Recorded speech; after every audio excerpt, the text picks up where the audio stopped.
Nous sommes encore jeunes, alors je vous remercie beaucoup.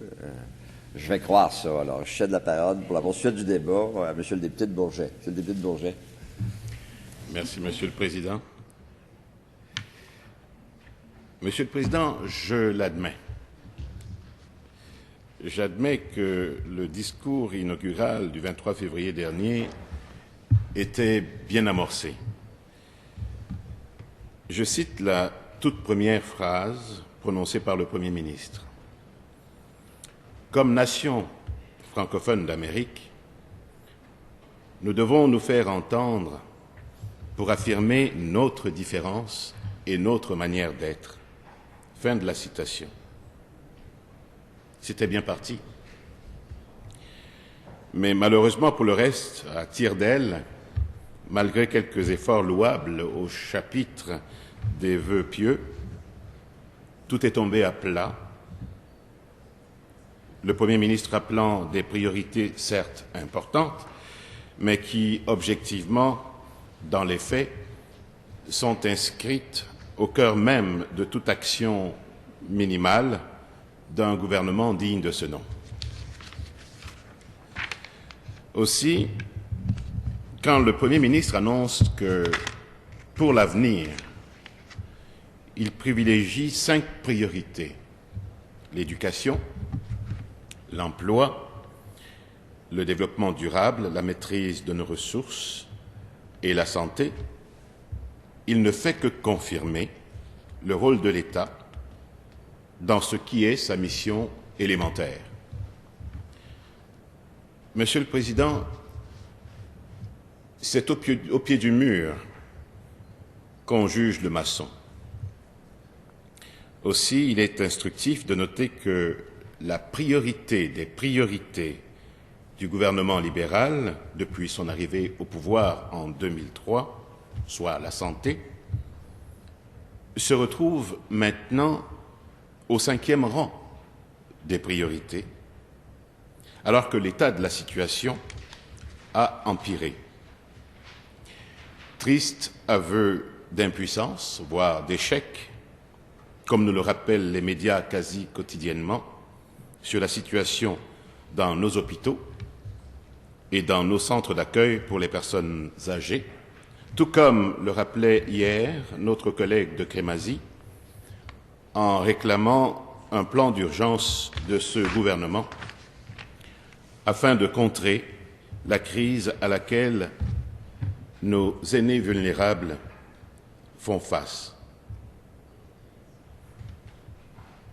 Monsieur le Président, à l'instar de la députée de Crémazie, je suis profondément choqué par tous les cas de négligence envers les aînés rapportés dans les médias. Le système d'aide et de soins aux aînés craque de partout. Plus de 7000 personnes sont dans l'attente d'une place en centre d'hébergement et rien n'est prévu pour faire face à l'augmentation du nombre des personnes âgées au cours des prochaines années. Et comment qualifier les décès tragiques pour cause de négligence qui auraient pu être évités? Dans d'autres circonstances, notamment chez nous, dans Bourget, ce sont près de 400 personnes âgées qui attendent depuis une décennie la relocalisation de ce centre. Celui-ci s'appelle le centre Jeanne Lebert. Il ne permet plus à ces personnes âgées, de l'avis même du ministère de la Santé et des Services sociaux, de vivre dans ces lieux inadaptés à leurs conditions. Monsieur le Président, je dirais qu'en fait, ce discours inaugural m'a fait penser à une publicité qu'on peut voir ces jours-ci à la télévision et qui montre une dame, tarte aux pommes à la main, bien fumante, faire le tour de sa maison pour la rendre plus accueillante à un éventuel acheteur. Un vieux truc d'agent immobilier que le Premier ministre a utilisé pour parfumer son discours dans le dessein de grimer, de farder les vices sibylliques de ses pénates. Mais les Québécoises et les Québécois, loin d'être des benets contemplatifs, ont rapidement flairé la manœuvre et la tentative de diversion. Ils ont compris, comme plusieurs d'entre nous, que ce gouvernement est en panne d'idées et surtout que celui-ci ne répond plus aux préoccupations de la population. Sur la question de l'éthique et de la démocratie, notre chef, la députée de Charlevoix, l'a bien exprimé en soulignant que ce gouvernement, malgré la volonté tangible de la population, ne tiendra pas une commission d'enquête publique et transparente sur l'industrie de la construction. Voici donc un bel exemple de ce que le Premier ministre aurait pu inclure dans son discours afin de recentrer son action sur ce qui préoccupe la population. C'est cela l'essence même d'un exercice authentique et inattaquable d'un discours inaugural. Une autre belle occasion manquée est celle relative à l'intégration de nos immigrants. Un sujet qui, sans l'ombre d'un doute, embarrasse constamment l'opinion publique depuis quelques années. Comme je le disais au début de mon propos, la première phrase du discours du Premier ministre semblait nous amener dans cette direction lorsqu'il a parlé d'affirmer notre manière d'être. Mais ce ne fut qu'une belle phrase, sans suite véritable, effleurant brièvement le sujet en mentionnant que les immigrants devraient s'intégrer à notre société francophone et partager nos valeurs fondamentales, et ce, en précisant qu'ils sont venus, et je le cite, « le cœur gonflé d'espoir et prêts à vivre comme tous les Québécois ». Fin de la citation. C'est un peu court, tout de même, sur un débat qui interpelle actuellement toute la société québécoise. Le fait d'ignorer les enjeux relatifs à l'immigration et à l'intégration, à ce moment bien précis, est un autre aveu majeur d'insouciance, voire d'irresponsabilité. Et je le dis en toute amitié.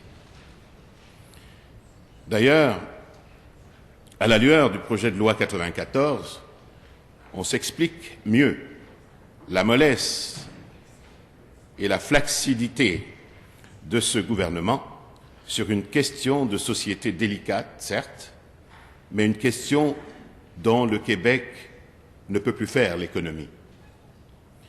Ne pas aborder de front toutes ces questions entourant l'intégration de nos immigrants est carrément je m'en fichiste.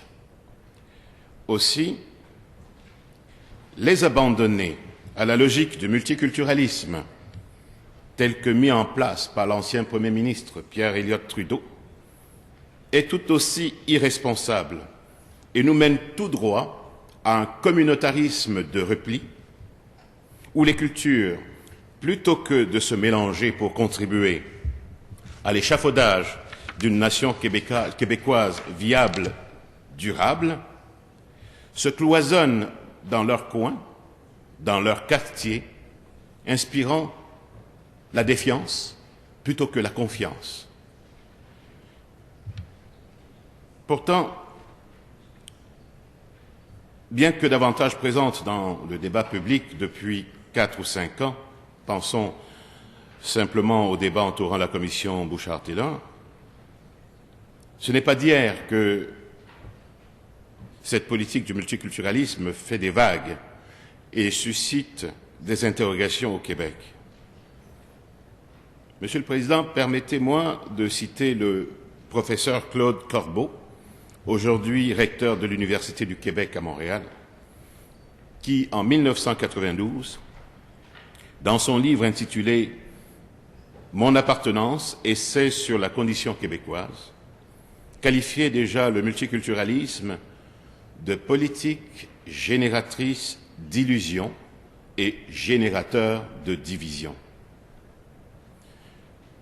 Le multiculturalisme, écrit-il alors, est une impasse qui, au pire, conduit à la formation de ghettos. On ne peut faire vivre une littérature, une musique, un ordre social, un système d'éducation, un mode d'organisation économique complet en terre étrangère. Du processus d'intégration sont issues des sociétés, des nations nouvelles, originales, capables d'une contribution différente, mais irremplaçable à l'aventure de l'espèce humaine. Par ailleurs, le processus d'intégration est doublement bénéfique pour la société d'accueil qui s'en trouve enrichie et renforcée et protégée contre l'intolérance qui naît de l'insécurité collective, pour l'individu qui acquiert une identité sociale et une appartenance culturelle essentielle à une vie harmonieuse et productive. Fin de la citation. Le professeur Corbeau constatait déjà en 1992 que le Québec accueillait par milliers un nombre significatif d'immigrants provenant de pays où les rapports entre sexes sont profondément inégalitaires et où l'État et la religion sont très imbriqués.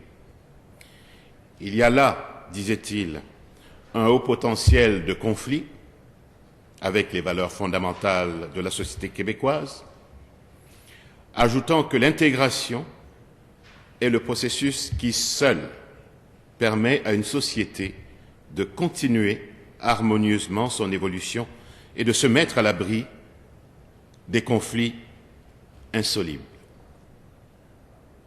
Il avait bien raison. Il avait bien anticipé l'avenir. Et anticiper l'avenir, n'est-ce pas notamment ce que l'on attend d'un bon gouvernement sur ces questions-là? Comme je l'ai déjà dit dans cette Chambre, Monsieur le Président, force est de constater que le Canada est peut-être un beau pays, mais il est aussi un port de plaisance pour une poignée d'intégristes, de fondamentalistes et de radicaux religieux au cœur sectaire qui divisent, qui fragilisent même leur propre communauté d'appartenance. Ils empoisonnent de fait la cohésion sociale. De là, la nécessité, voire l'impératif, pour le gouvernement du Québec de définir clairement la nature de l'accommodement raisonnable et la nature de la laïcité, dis-je, de l'État, qui éviteront le règlement au cas par cas et la discrimination, voire la stigmatisation de telle ou telle catégorie de la population.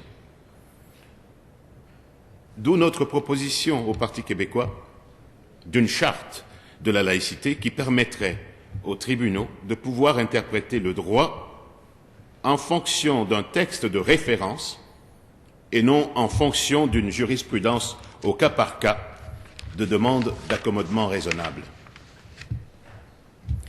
L'adoption d'une charte de la laïcité au chapitre de l'intégration, voilà une mesure fondamentale, transcendante, qui aurait nourri et élevé le discours inaugural du gouvernement s'il en avait eu le courage et la volonté politique. En lieu et place, nous avons le projet de loi 94, un projet de loi jugé insuffisant, incomplet, voire inutile, et cela par bon nombre de groupes et associations entendus en commission parlementaire. Un projet de loi qui n'apporte rien de nouveau quant à l'affirmation de la laïcité de l'État. Monsieur le Président, plus que jamais, il est temps d'adopter une charte qui définisse les balises qui nous permettent de vivre ensemble, harmonieusement, et de construire ensemble, au-delà de nos différences, au-delà de nos origines, une société égalitaire et inclusive. En référence aux audiences de la commission Bouchard-Taylor, il est acquis que le débat public n'arrivera probablement pas à un consensus et qu'il appartient à l'État d'intervenir pour définir les balises, pour tracer les lignes directrices et conséquemment éviter les psychodrames et les dérapages idéologiques. Il y a quelques jours, Monsieur le Président, Monsieur Gérard Bouchard, coprésident de la commission Bouchard-Taylor, sur les accommodements raisonnables, déplorait, 3 ans après le rapport de la dite commission, que le Québec n'ait pas beaucoup avancé sur le chemin des relations avec les minorités religieuses. Selon lui, tel que cité par le quotidien La Presse le 2 mars 2011, le débat sur les accommodements s'est enlisé et est jonché de malentendus et d'incertitudes. Et bien que ce débat soit moins intense qu'il y a 3 ans ou 4 ans, les controverses récentes montrent que les malaises ne sont toujours pas guéris.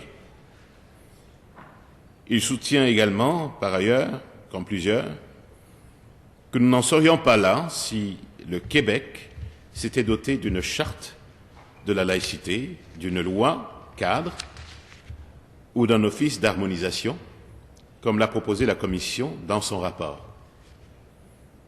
Il rappelle, à titre d'exemple éloquent, le fait où il a fallu l'intervention d'un ministre pour trancher le cas d'une élève de cégep qui tenait à garder son niqab en classe. Bref, compte tenu de la nouvelle donne, notamment en raison de la mondialisation, qu'est-ce que le gouvernement fait pour aider les immigrants à vivre harmonieusement au Québec? Surtout s'ils ont été, pour la majorité d'entre eux, intoxiqués par l'idéologie multiculturaliste à la canadienne. Monsieur le Président, un discours inaugural inspirant aurait, entre autres, abordé sérieusement toutes ces questions reliées à l'intégration et courageusement fait le constat des effets pervers du multiculturalisme, comme l'ont fait des pays comme l'Angleterre, l'Allemagne, les Pays-Bas et plus récemment la France. Le Premier ministre britannique, M. David Cameron, est celui qui le mieux a exprimé et résumé cet échec. J'ouvre les guillemets. Avec la doctrine du multiculturalisme d'État, disait-il, nous avons encouragé les différentes cultures à vivre des vies séparées, séparées les unes des autres et coupées de celles de la majorité. Nous avons échoué en ne proposant pas une vision de la société à laquelle ces sociétés auraient pu se sentir appartenir. Nous avons toléré les communautés pratiquant la ségrégation et se comportant de manière totalement opposée à nos valeurs. Fin de la citation. En fait, le sujet prend une telle importance dans le débat public qu'un symposium international sur l'interculturalisme sera tenu à Montréal à la fin du mois de mai prochain. À l'initiative, entre autres, du professeur Gérard Bouchard, cet événement, peut-on lire dans leur site Internet, vise à combler un besoin pressant d'orientation, de politique et de balises à l'intention des décideurs des institutions publiques et privées, tout comme à l'intention des citoyens en général. Souhaitons que ce gouvernement soit présent à ce symposium pour se brancher et affirmer notre conception consensuelle du vivre ensemble au Québec. Monsieur le Président, comme Monsieur Gérard Bouchard, nous sommes d'accord au Parti québécois sur l'importance de relancer le débat sur l'interculturalisme afin que le Québec adopte, en plus d'une charte sur la laïcité, un modèle traçant des voies de l'intégration adaptée à nos besoins et à nos aspirations. Débarrassé du carcan constitutionnel canadien et de la loi sur le multiculturalisme, un Québec souverain nous permettrait évidemment d'avancer plus rapidement dans cette voie. La mondialisation nous amène aux mêmes conclusions. Par ailleurs, je constate, comme toutes et tous, que ce discours inaugural ne propose pas une seule mesure pour renforcer la langue française au Québec, pour renforcer la loi 101. Comme toutes et tous également, j'ai le souvenir de l'infâme bâillon du 18 octobre 2010 pour nous imposer l'adoption de la loi 103 sur les écoles passerelles. Nous nous souviendrons longtemps de cette loi qui a créé deux classes de citoyens.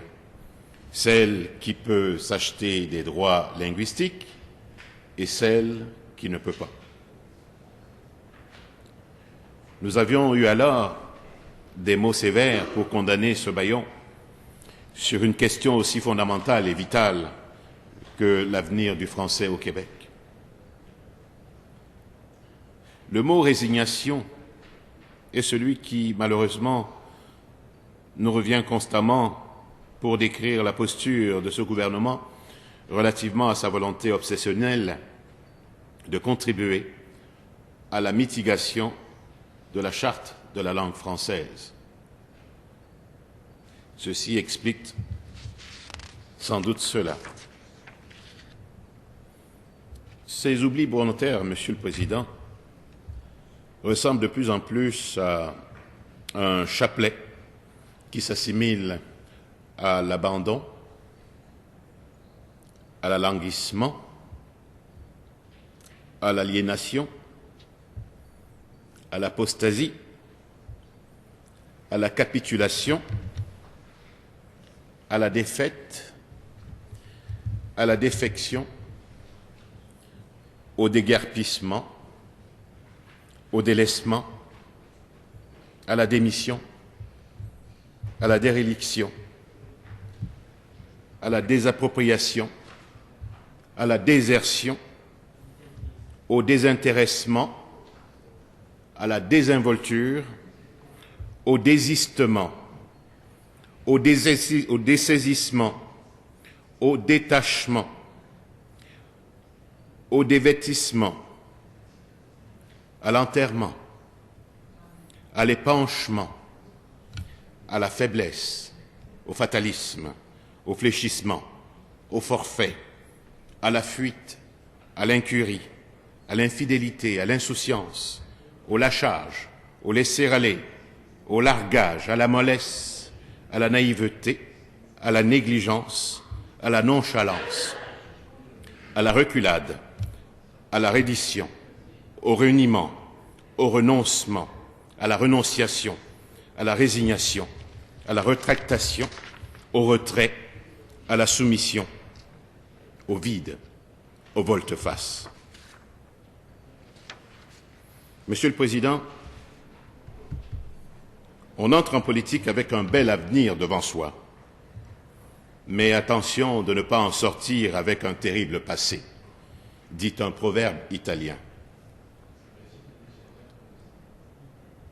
Monsieur le Président, vous me permettrez donc de faire la motion de grief suivante, que l'Assemblée nationale blâme sévèrement le gouvernement libéral et son Premier ministre pour leur absence de vision et de volonté relativement à une réelle intégration de l'ensemble de nos immigrants à la société québécoise. Merci.